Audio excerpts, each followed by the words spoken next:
আসসালামু আলাইকুম ভিউয়ার, আজকে আমি কিন্তু ঢাকা থেকে অনেক দূরে আছি, শরীয়তপুর মেদরগঞ্জে। এখানে দেখতে পাচ্ছি যে বিভিন্ন রকমের মজাদার খাবারের এখানে কিন্তু সমারোহ আছে। তো আমি একটু ভাইয়ের সাথে কথা বলবো।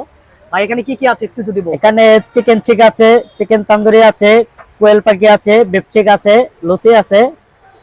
আচ্ছা, কোয়েল পাখি আছে। কোয়েল পাখি কত করে পিস বিক্রি করছেন? কোয়েল পাখি 80 টাকা, আর চিক এটা হলো 100 টাকা, আর এটা হলো 60 টাকা।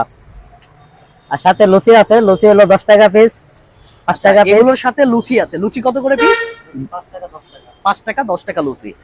পাশাপাশি এখানে সব স্পাইসি এর আইটেম, তাই না? জি, আর এই জায়গাটাতে ফ্রাই করা হচ্ছে। যে জায়গাটা ফ্রাই করা ফ্রাই করা হচ্ছে।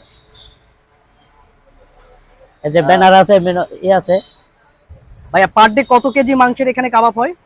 শিক কাবাব 20 KG average. Average 20 KG. 20 KG. জি। আর গরুর শিক যায় মনে হয় 3 থেকে 4 কেজি। আপনার এখানে খাবারের চাহিদা কেমন? আলহামদুলিল্লাহ মোটামুটি ভালো। আমি দেখতে পাচ্ছি একদম পুরো সুন্দর একটা তারপর জায়গা। আপনার কোয়েল পাখি মিনিমাম 30 পিস 25 পিস প্রত্যেকদিন সেল হয়। এভরিডে জি 25 থেকে 30 পিস কোয়েল পাখির কাবাব, শিক কাবাব চলে যাচ্ছে। জি।